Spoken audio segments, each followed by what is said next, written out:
Thank you for joining us today. My name is Ryan Parker, and on behalf of Human Kinetics and Bases, I'd like to welcome you all to today's webinar, Overtraining from a Functional Health Perspective. This is the second webinar of a four-part series presented by Ian Craig. Before we begin, I'd just like to take a few moments to tell you a little bit about today's webinar. It's scheduled to last for about an hour, of which the actual presentation will take around 45 minutes and will be followed by a 15-minute Q&A session. Just like last week, I have a few questions prepared already from what many of you have already submitted.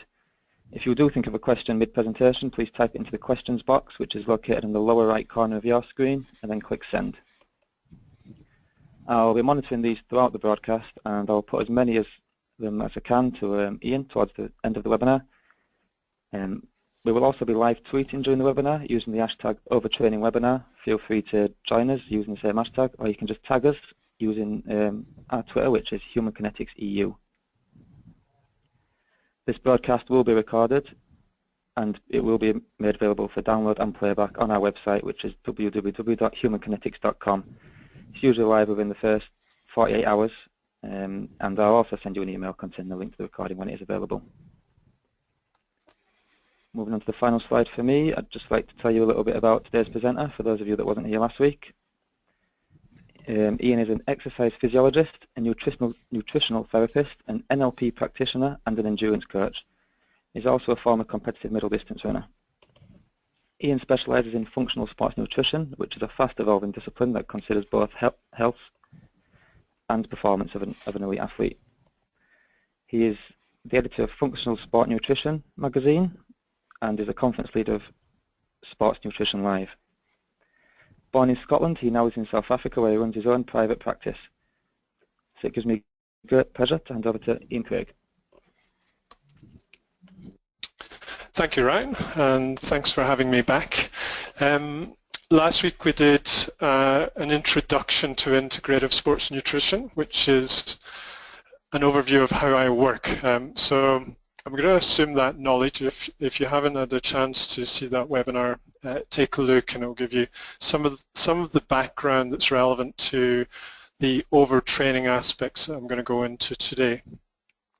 So I want to start with this slide, which I love the picture. It's what Ryan has put on the Human Kinetics website for this webinar, and it depicts modern overtraining for me.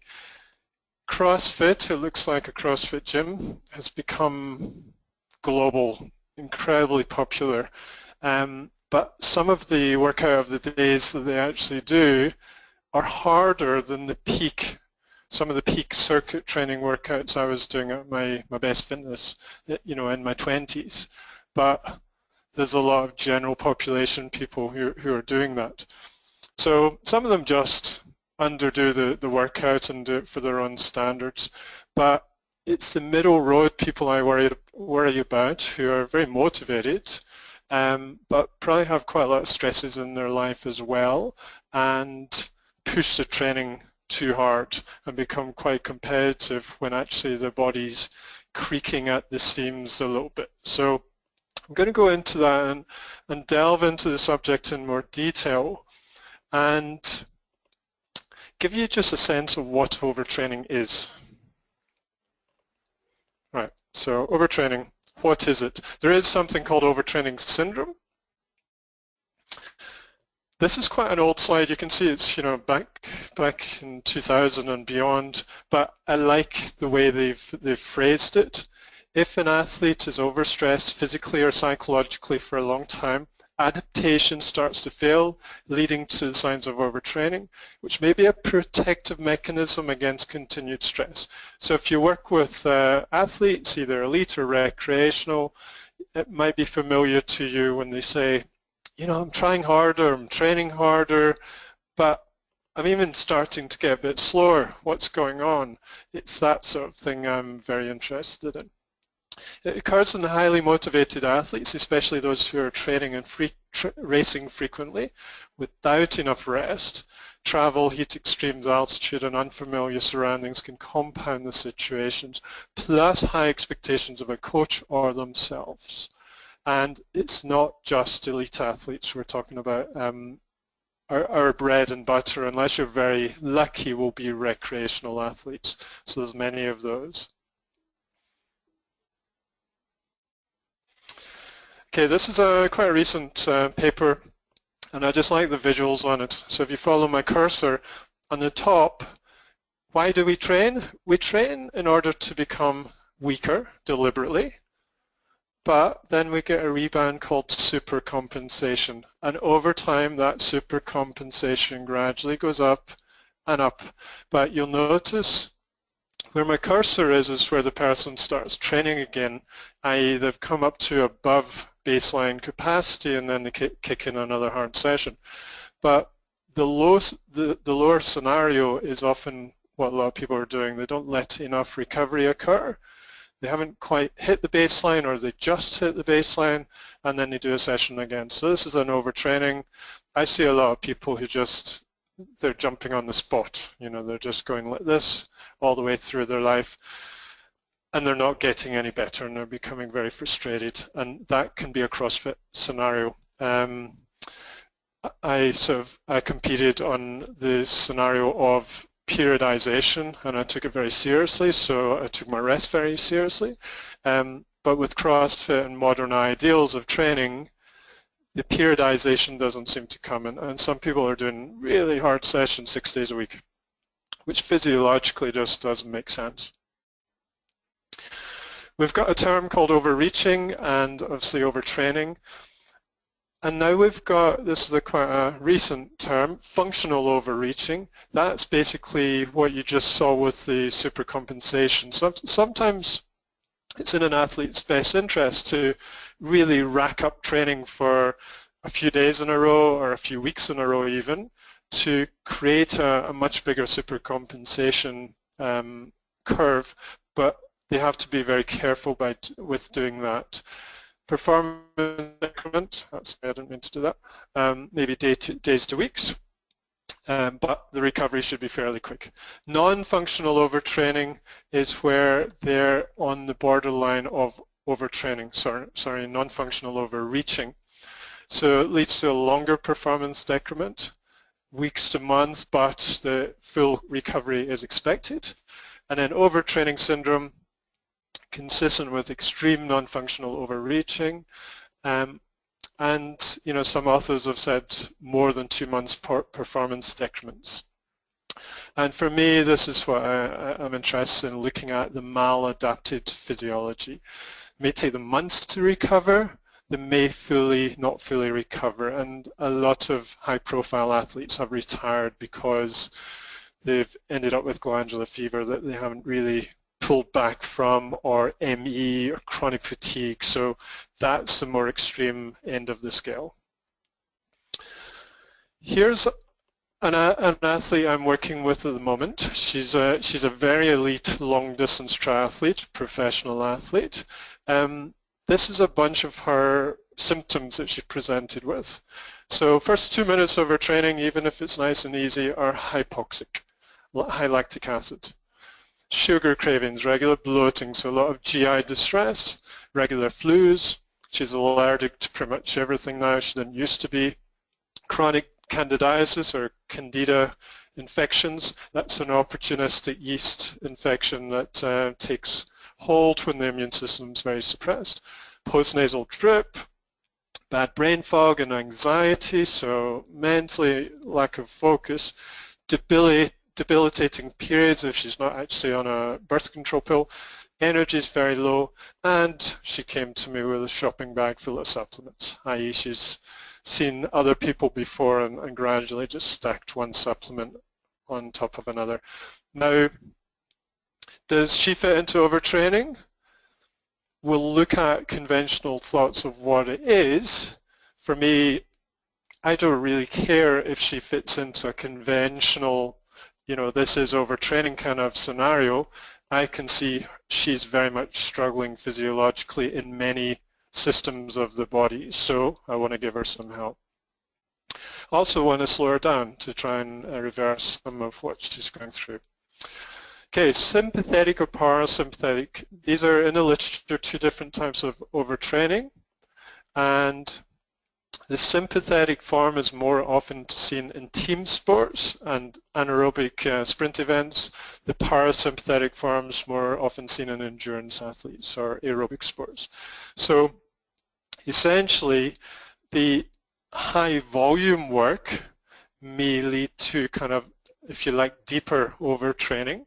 So the sympathetic form may be associated with early stages of overtraining where you're overstimulated the sympathetic or fight and flight nervous system, whereas in advanced overtraining the sympathetic nervous system is actually knackered, it's exhausted, it's inhibited, and then the parasympathetic tries to rebalance and put the athlete into a recovery scenario.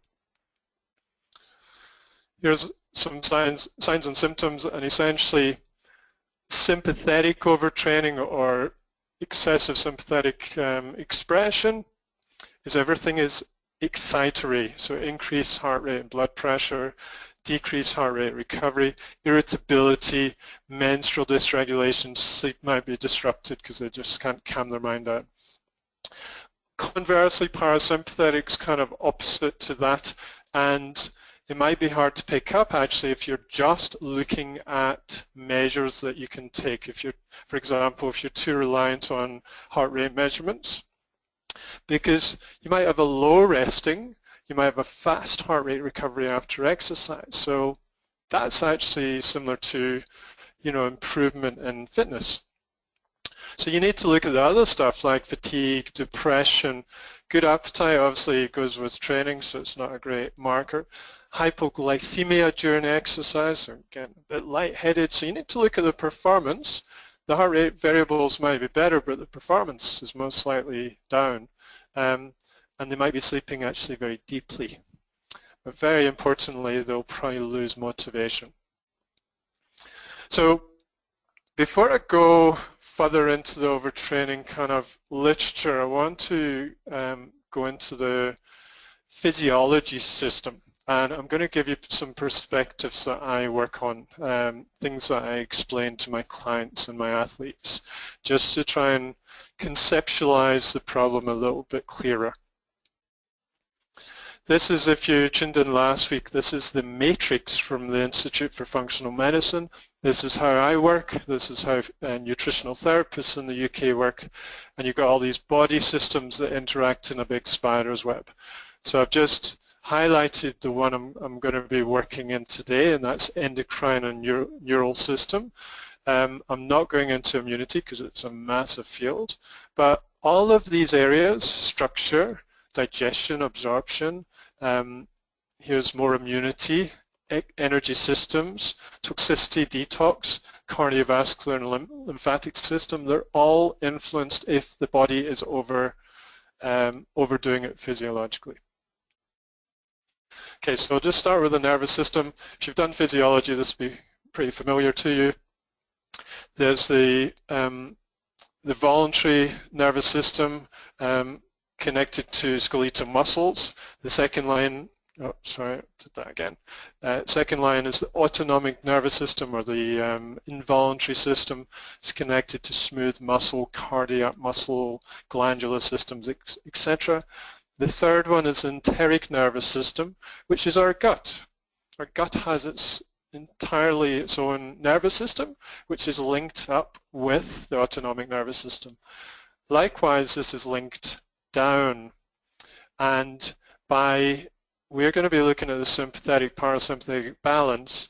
That influences cardiac contraction, smooth muscle contraction, i.e. the body in an over-contracted state. Likewise, it does the same for the gut. So being imbalanced through the nervous system can really affect the gastrointestinal system. Okay, so here's the hypothalamus and pituitary. This particular picture is looking at the endocrine stimulation from the anterior pituitary, but I'm very interested in this because it's an interplay with the nervous system. It's a major conduit for the nerve pathways between the brain and the body. And the proximity of the hypothalamic nerves to the autonomic nervous system means that the hormone outputs from the hypothalamus coordinate closely with the activities of sympathetic and parasympathetic nervous systems. So in a nutshell, we're trying to influence both the nervous system and the endocrine system, and by doing one you automatically influence the other one. Here's a quick overview. So sympathetic nervous system, very much getting the body into a fight or flight, a readiness state. For example, stimulating glucose, stimulating adrenaline release. Parasympathetic nervous system is very much in a recuperative phase, and the only things that stimulate well is the gut. So the gut, to perform well, needs to be in a parasympathetic state. So we get fight or flight, or relax or repair, or the more modern term is rest and digest. So I'm just going to give you a little show of what I write down on a piece of paper for my clients. Here's your hypothalamus and pituitary, and I call them mum and dad. There's your gonads, there's your adrenals, there's your thyroid. This is a happy family if it's all balanced. Mum, dad, and the three glandular systems that are affected. But very often in a family dynamic you have one naughty child. So just check the size of the arrow going down to the adrenals. If we're in an overstimulatory aspect in our life, whether that is from training or something else, we have a bigger outflow from the hypothalamus and pituitary through the nervous or the endocrine system to the adrenals. That can then impede the outflow to the other systems. Okay, gonadal function, it can disrupt in a female hormone rhythms, and I had a client this morning who had lost her period for the last 16 months, and she was 17 years old and had been overdoing the sport, underdoing the eating. It's not a big surprise.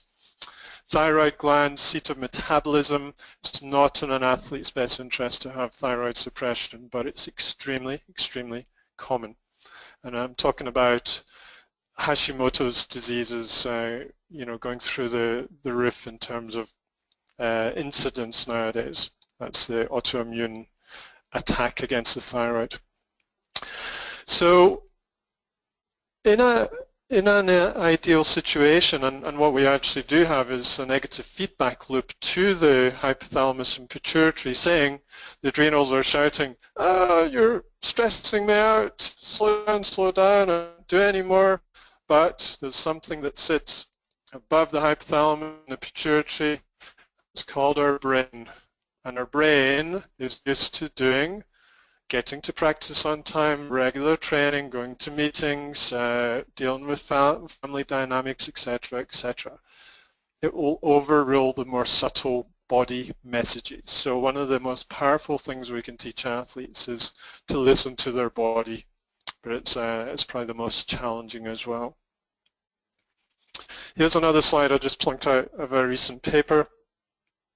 It's pretty much the same. Okay, here's the hypothalamic linked to sympathetic nervous system. There's the anterior pituitary into adrenal cortex, which you've just seen. This paper goes into a lot of immune response, so if you get a chance, go and have a look at that paper. It's going into cytokines and inflammatory fire and so on in athletes, so it's a whole big topic on its own, but very, very interesting. I want to talk a wee bit more about cortisol. Cortisol is your slow-release stress hormone, adrenaline and noradrenaline. Well, adrenaline's your fast-release hormone, noradrenaline's more like a neurotransmitter in the sympathetic nervous system. Cortisol stimulates free fatty acid mobilization from adipose, mobilizes tissue protein yield for gluconeogenesis, and it decreases direct glucose use by cells to keep more in the bloodstream. It goes up during heavy exercise and potentially can go down during light exercise.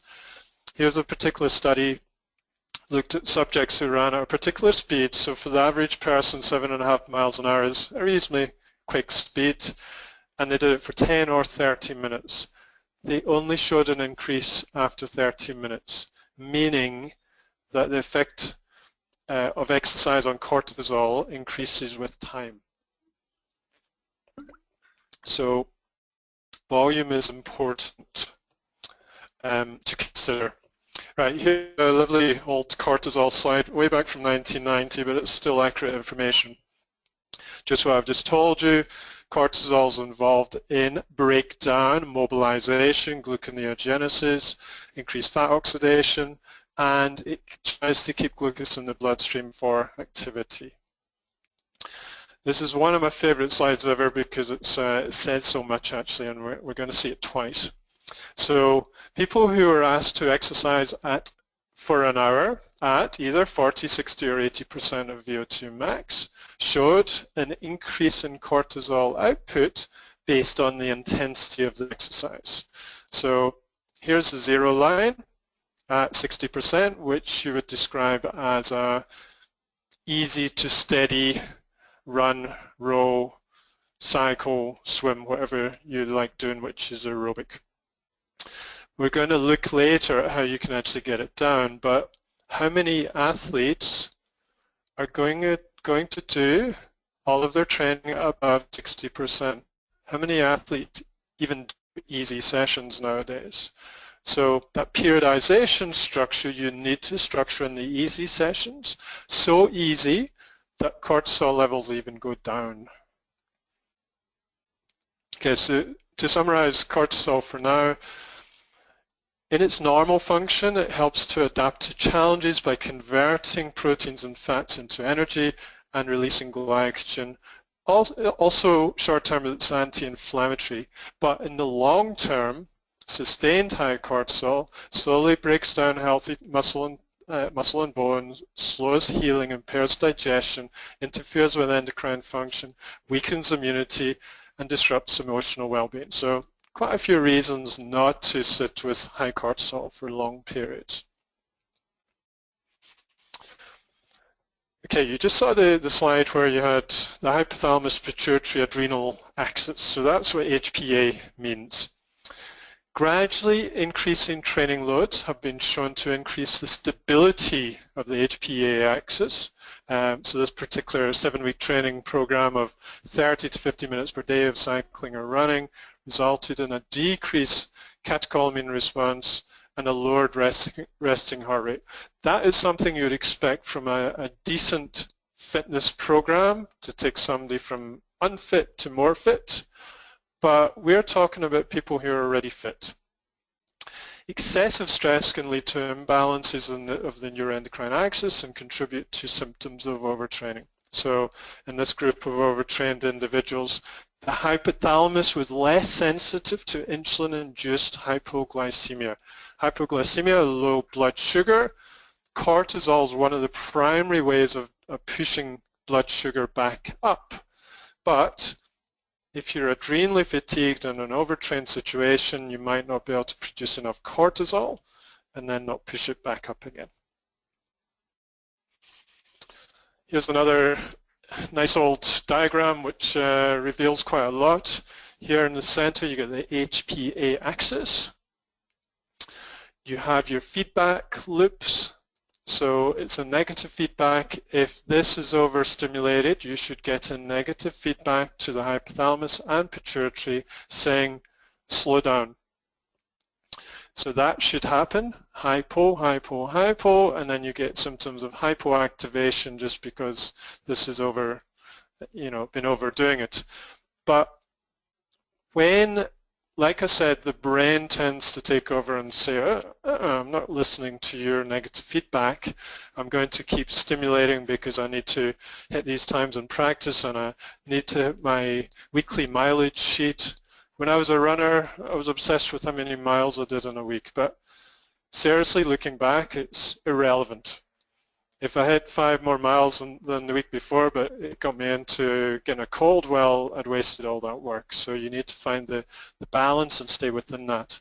When an individual's operating outside or near the limits of optimal physiology, things go wrong. So here you can get the slides from Ryan, and you can go through these symptoms in more detail, and they can actually be used to assess an athlete.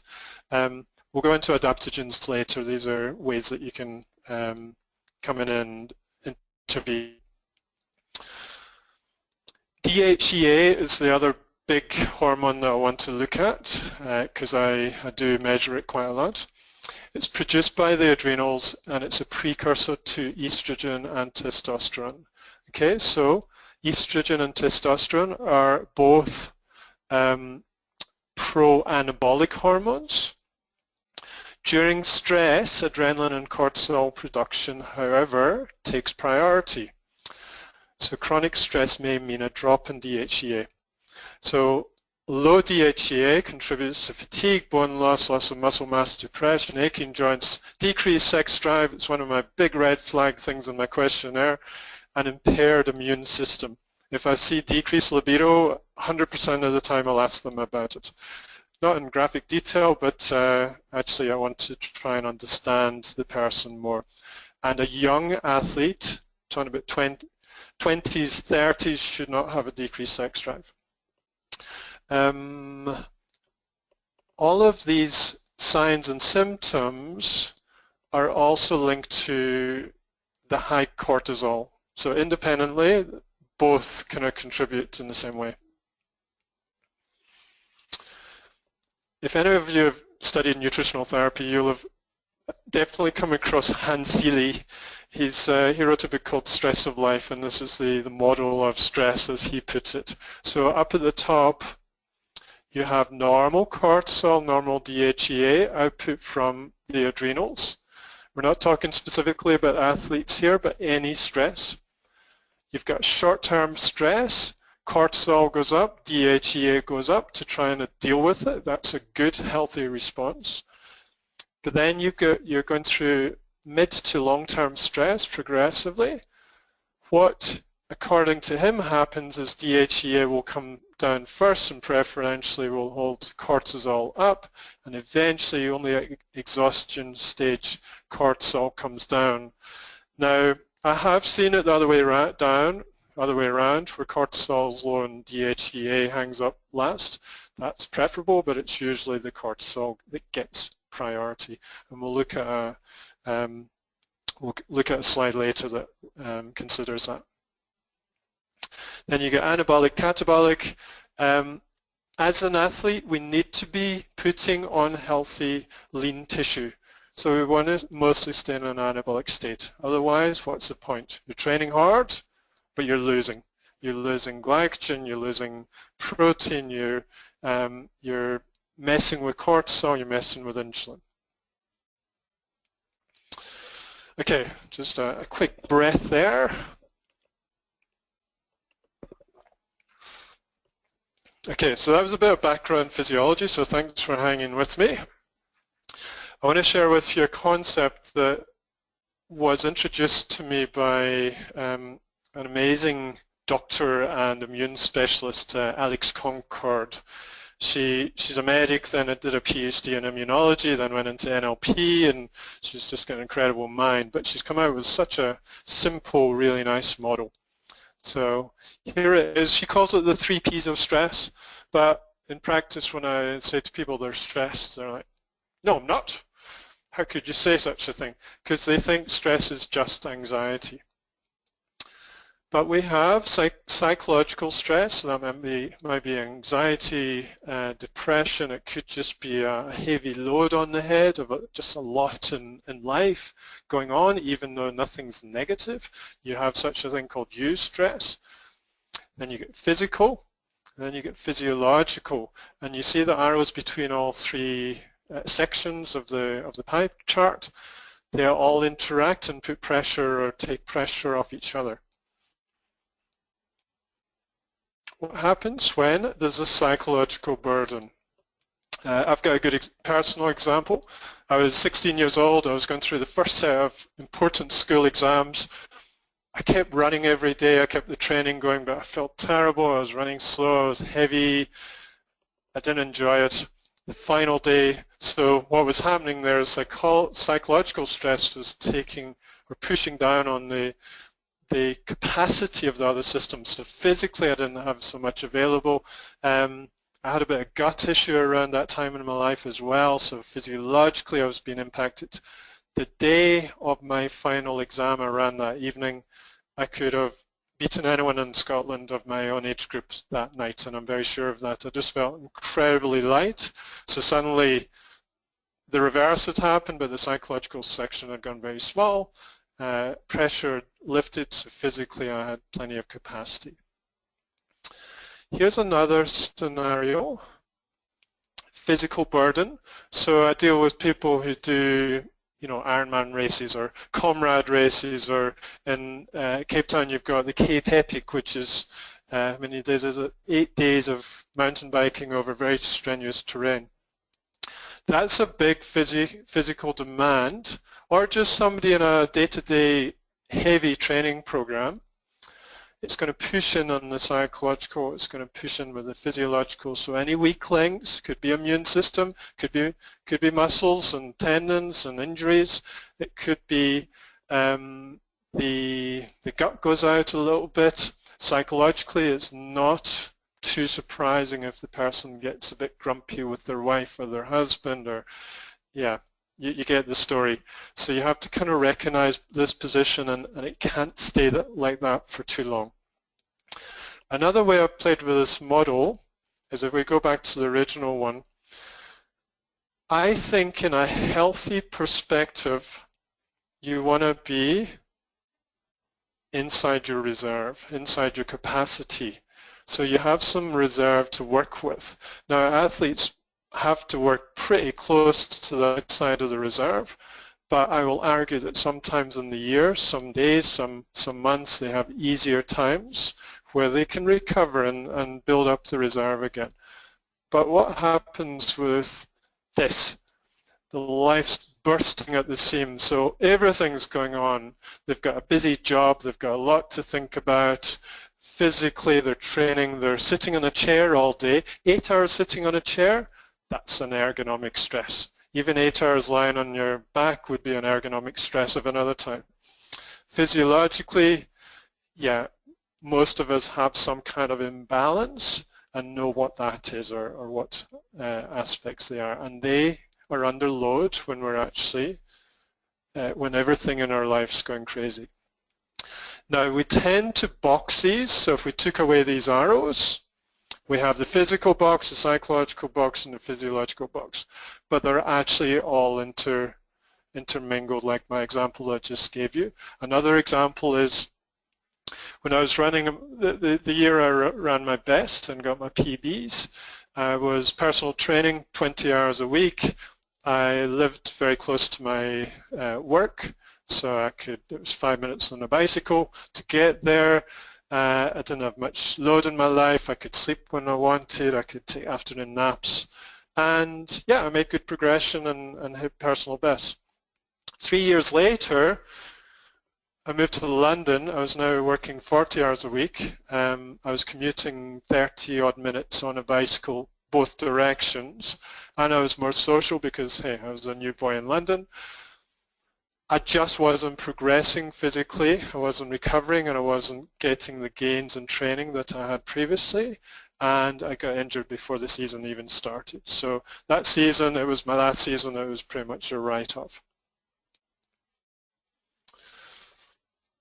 Okay, so we need to monitor overtraining, we need to test for it, we need to have an idea. So there's various different ways you can do that, and I'll go through a few of them. Here's some old stuff again, and I like it. If something resonates, I don't care if it's a 15-year-old paper, I'll use it. Resting morning heart rate, extremely easy. You can ask a person to take a wrist pulse while they're lying in their bed before they get up in the morning. Regular field or lab testing are just particular sessions that you can use as a benchmark. We need to be monitoring their nutrition, obviously. Use of a training log, I'll go into that in a little bit. I love the old-fashioned paper and pen version with the section for reflections or comments. So not just what did I do and what was my heart rate, but what were my comments. And if you reflect once a week on your comments in your training diary, you can actually pick up a lot. Then we get profile of mood states. This has been around forever, and it's very much measuring mood. And you saw in these previous slides that physically you're pushing, psychologically you're a bit more trapped, and symptoms may arise. This is a recent paper looking at types of measurements. So we get external loads such as times in training or competition. We've got power output. You can use power meters or what you call it, force platforms for particular athletes, jump tests. There's various things you can measure. And then this is internal load, which is more perceived, which I think is very useful, and I'll mention later. Sleep, we need to monitor that. There's heart rate, I'll mention heart rate variability. And I do like blood lactate testing, but you kind of have to have access to a lab or somebody with a portable measurement to do that. Looking specifically at lab testing, back in the 80s, the concept was a decrease in plasma-free testosterone to cortisone or cortisol ratio. Cortisone is the inactive form of cortisol. So that was okay, but there's reasons I doubt that's a good measure. By 2012, the ACSM was talking about this ratio not being a particularly good indicator because just in the actual day-to-day strain of training, the ratio will go down. And then we've got a bang-up-to-date paper looking at urea measurements and insulin-like growth factor measurements, being changes in these being good for endurance athletes, or creatine kinase representing muscle damage for high intensity or strength training athletes. So a lot of the literature on overtraining is trying to come up with the elusive measurement tool for overtraining.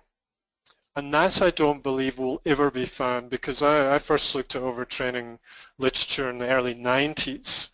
So we're now, how many years is that? Quite a few, 25 years later. I'm still reading the same things in the journals.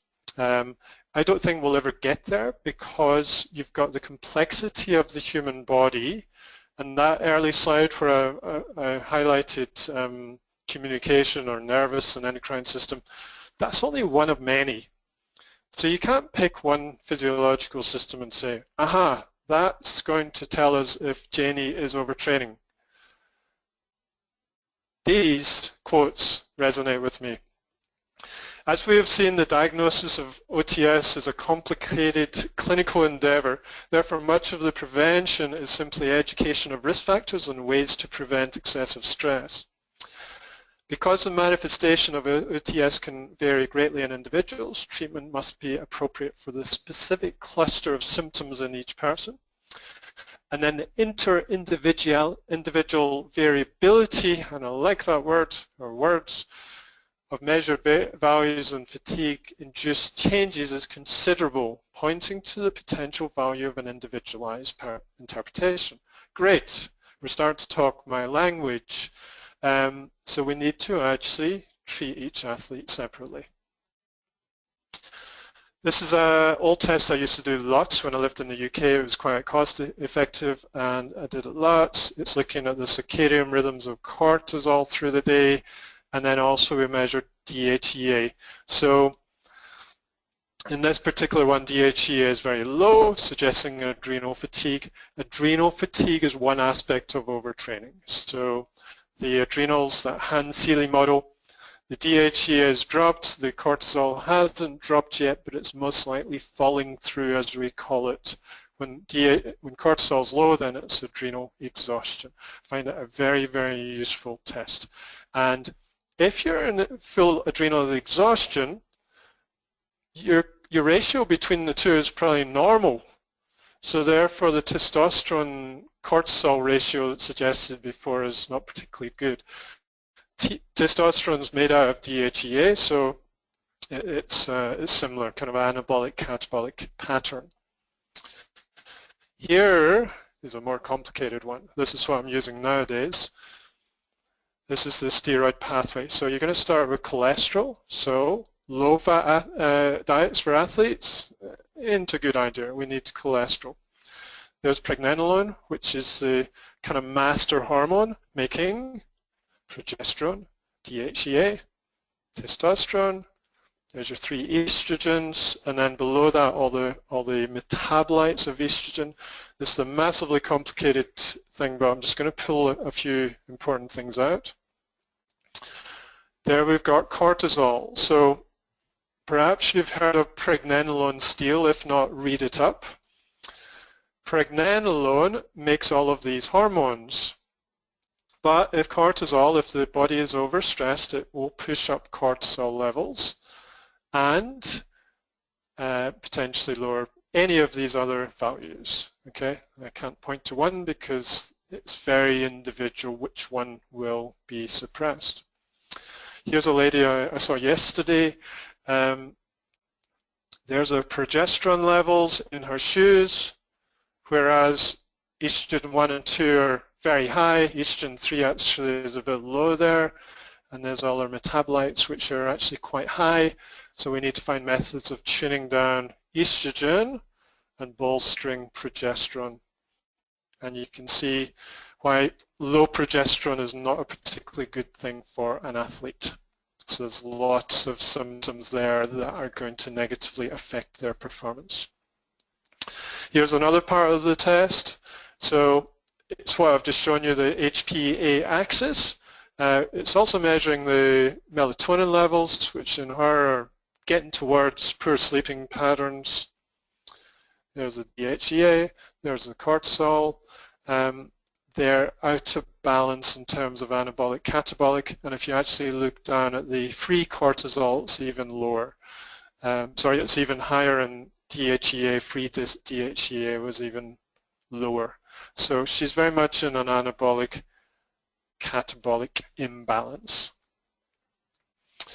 HRV, I think it's a really good tool. It's been very strongly related to parasympathetic activation, and it's been shown in a group of elite rowers to actually decrease as the training pushes up to maximum levels. So as they're slowly working through the year, it was okay, but they got to a point where it started dropping down. That would be an intervention point to give them a bit more rest time. They need to get to the race fresh, not in a point of low HRV, because then their nervous system is imbalanced. Here's just a view of one of the more sophisticated HRV devices. You can get them now on as apps on your phone, but some of them are better than others. It doesn't go into huge detail. The most sophisticated devices can give you this sympathetic positive negative, parasympathetic positive negative kind of scale. So we want to have them, I've used these colors to try and represent what the scenario is. So we want to be in positive of both most of the time, nicely balanced. This is red, this is going for it, but the parasympathetics shut off, so might lead to anxiety states, or it's all the stresses of Western societies that end up in disease processes. The parasympathetic, being positive sympathetic nervous, is an active healing state. You're not going to perform your best there, so that would be an overtraining scenario.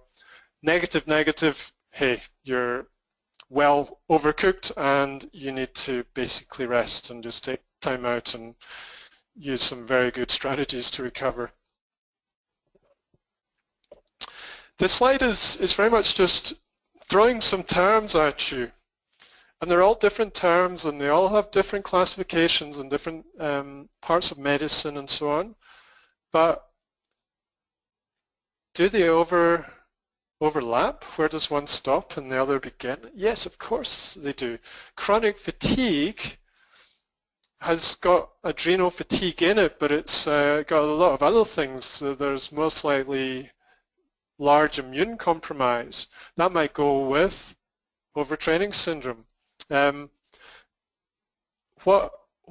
reason I'm putting this slide out is basically to say that we don't want to just stay with blinkers on and read within one area of literature.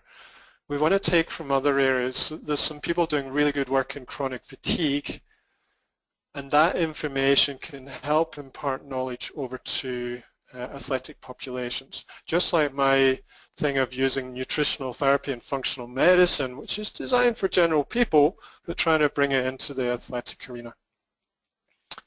I'm talking about chronic fatigue. This is an organization in the UK called the Chrysalis Effect, and it looks at all these different aspects of health.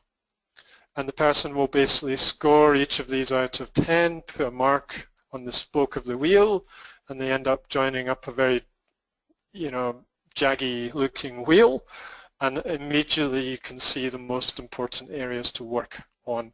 So for athletes, it's mostly in this area, but what are their home relationships like? What's their finances like? What's their life purpose like? Ask all these questions. It's the quiz I really like. It was put out there by Owen Anderson, who's a well-known running coach and physiologist. 6 questions, very easy to answer. It's all about health and how my health is now, and we score it 1 to 5. And basically you want to get a score over 20 every day to go and do a hard training session. If you're under 20, so it's a good reminder to say, right, I'm going to go easy today, or I'm going to lie in my bed a bit longer. Subjective measures are good up to a point of more, heavier training loads, when the person starts to lose vision of, or starts to lose the feeling, the connection with their body, and to be able to answer these honestly enough. This is from Training Peaks. I used to use them for coaching. They used to have a great metrics section. I see it's only down to 2 things, sleep quality and overall feeling. But you could do the Owen Anderson quiz and ask your athletes to note his score into that note section every day. And then ACSM put out this exclusion list, and it's just a nice resource, because rather than firing into expensive hormone testing or buying an HRV monitor or something, you need to also rule out things like anemia, Epstein-Barr virus, there's Lyme's disease, there's lots of different immunological reasons for compromised performance. Or is it a training thing, or is it a psychological thing? So it's a nice little reference point. Okay, to finish, I'll go through a few recuperation strategies. I'd love to do a whole webinar on this because it's where it all works at, but I wanted to give you a bigger picture of what overtraining is all about today. This is my philosophy. What they do 22 to 23 hours per day is really important, i.e. when they're not training. Then what they do when they're training. Look at volume and intensity. So something I'll pick on CrossFit again.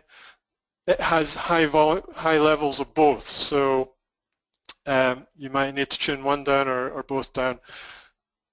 Then there's the nutrition for some people. That might be down here and that's up there. It's going to be individual specific, but I thought I'd put something together. And there's your supplements, which we'll go into a few in a minute. This is a really nice active restoration list put together by my friend Pete Williams in London, and it's just a brainstorm he did one day, which is really nice. And these are all recuperation strategies like massage, different types of massage. Obviously nutrition, we need to match the needs. Psychoneuroimmunology is all about the mind and mind-body. Psychosocial, so that's what you're doing day to day. And then I love the bottom one. How many people nowadays are training just in a gym instead of getting outside and enjoying the natural world? How many people have a pet that they actually look after? And gives them nice levels of endorphins because they're loving and caring for something. All of these things contribute. Today, electromagnetic frequencies might disrupt some athletes. Some athletes are quite sensitive to them, but yet they're sleeping with their cell phone right next to their head all night. So get them to put their router off at night, cell phone off, electricity off in their bedroom. You can do things like that.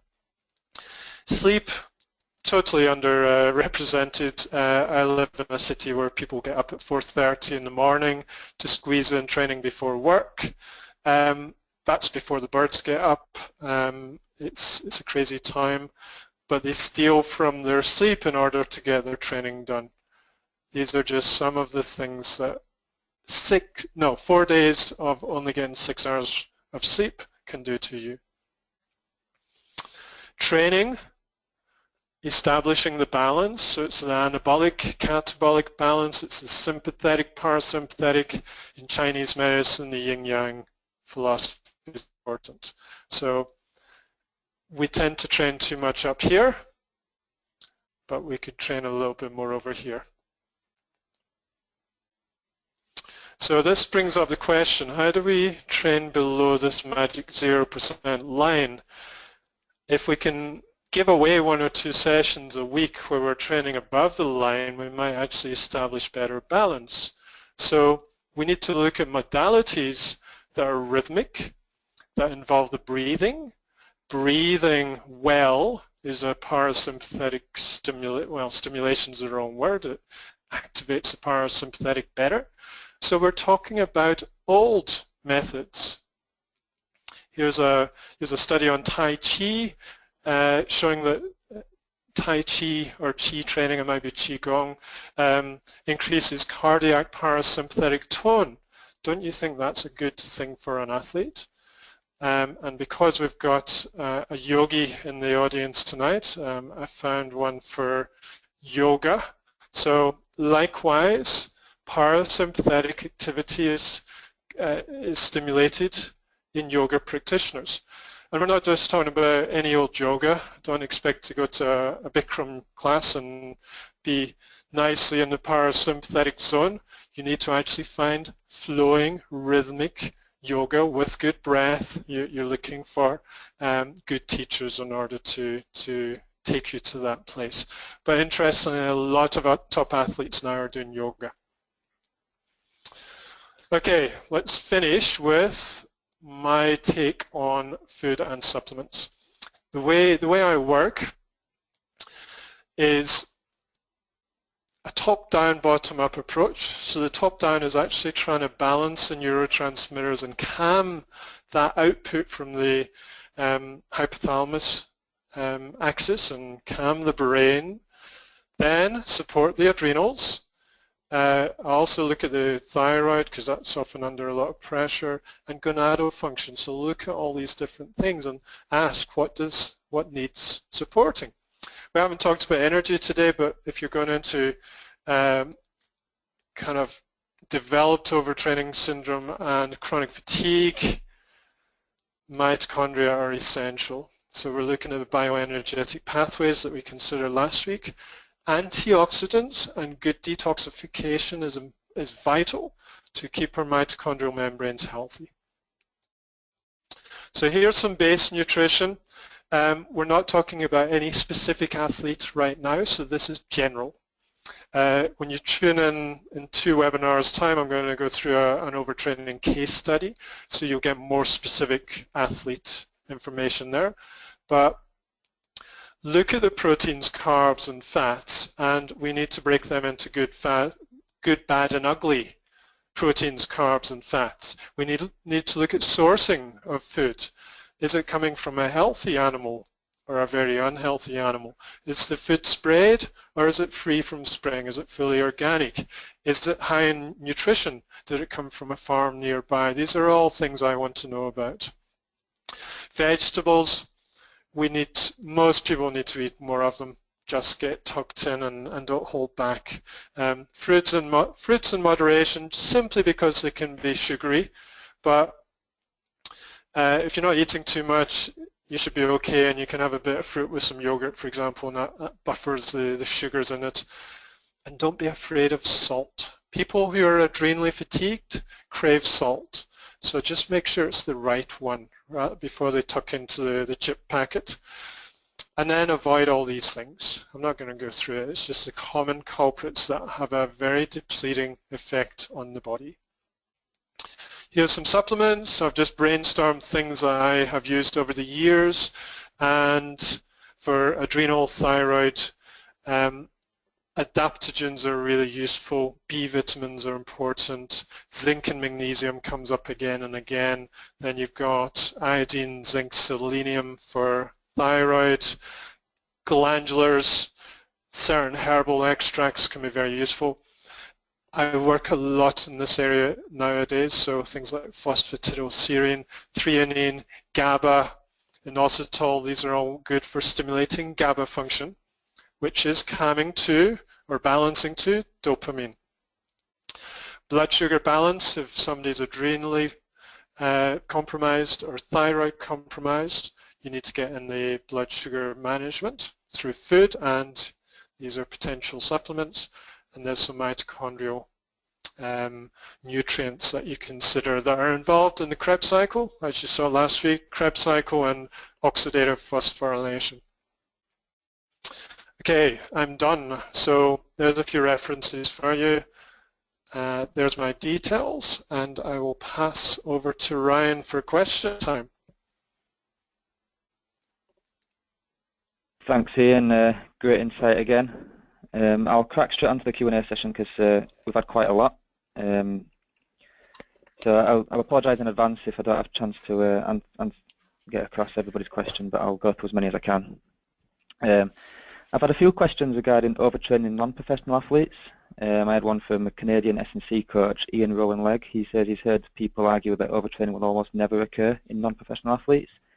And Sarah Nelson, who's a massage therapist in the UK, says a lot of her clients are not usually professional, but wonders if overtraining could apply to some of them. What are your thoughts on that subject? Can overtraining occur in regular people, non-professionals? I mean, hopefully you'll have got by now that absolutely it can occur in non-pro or non-elite athletes. You just need to look at that 3P model, and the people who have to work, in my mind, are actually more prone to overtraining syndrome. You maybe have to take the words the word training out of it, because we tend to box that training thing and say, oh, but I'm only doing 70 miles a week and I usually do 100, for example. But are they now working more than they used to? Have they got a new baby at home? Are they having an argument with their husband or wife? What's their nutrition like? Has the sleep been compromised because they're trying to fit training in before work? Overtraining is just a term, and as I showed you, it's still an elusive term. Nobody's been able to, like, in quotation marks,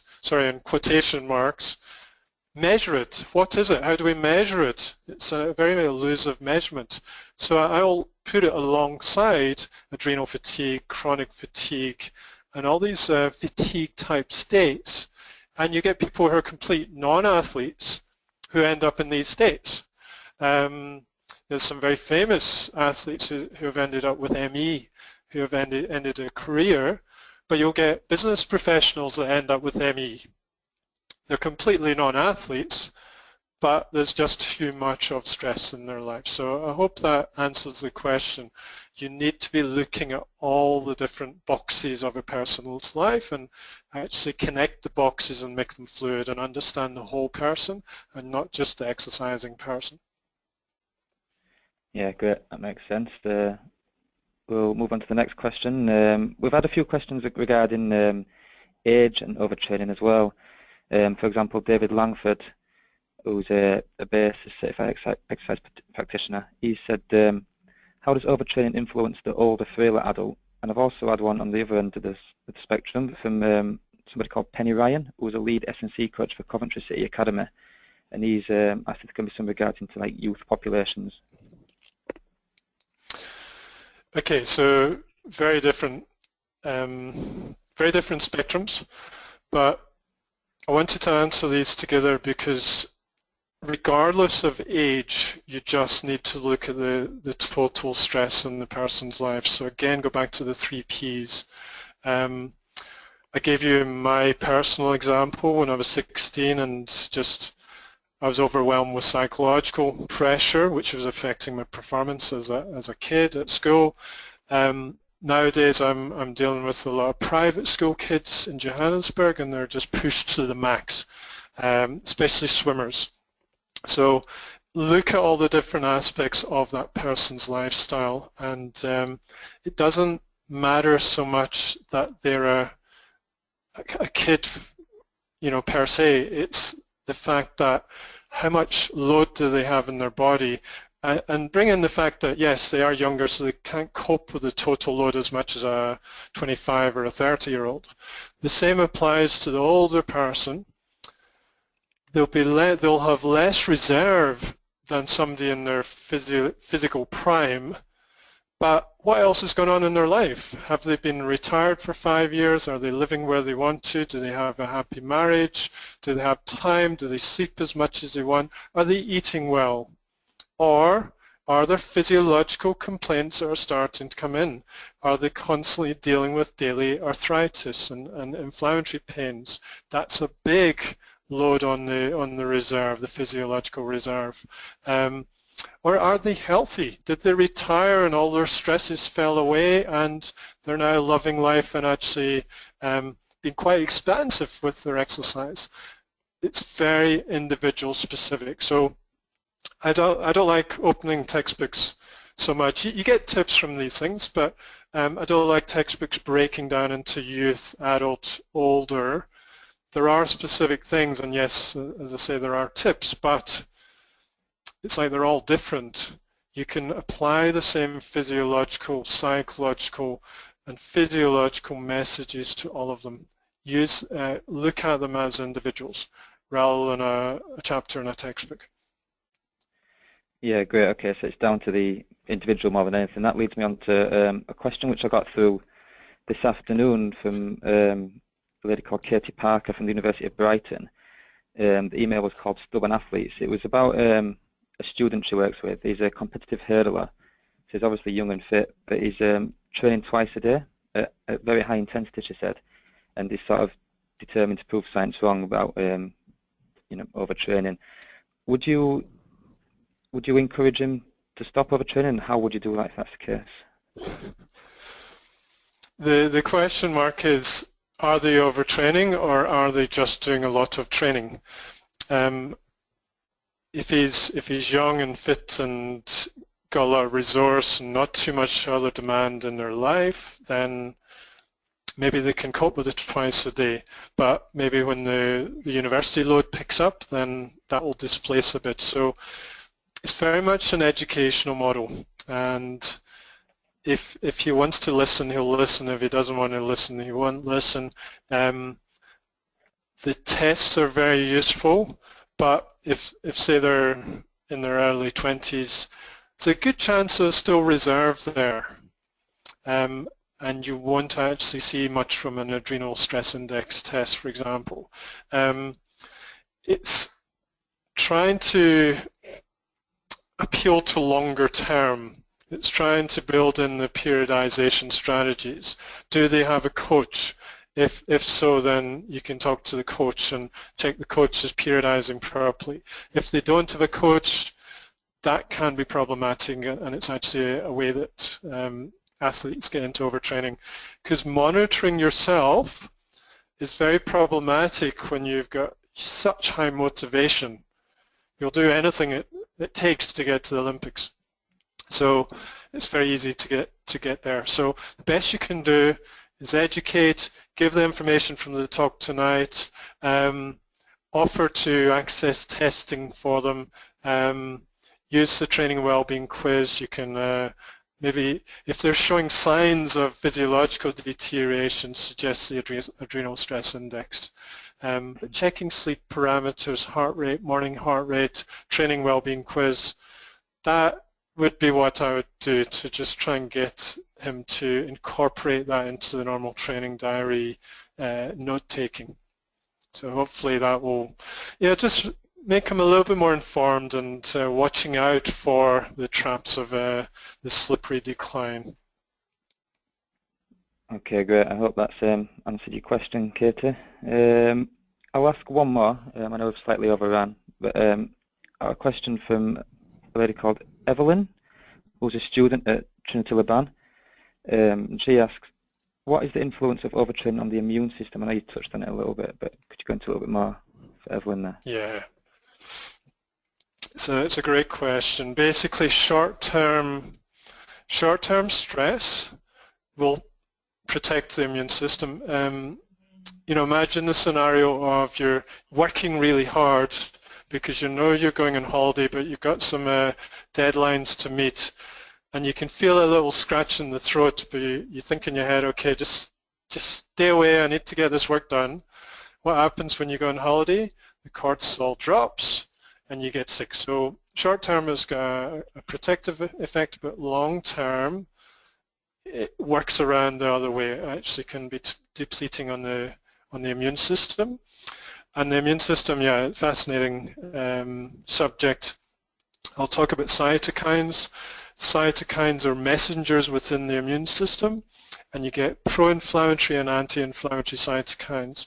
Prolonged stress or prolonged high cortisol levels are pro-inflammatory.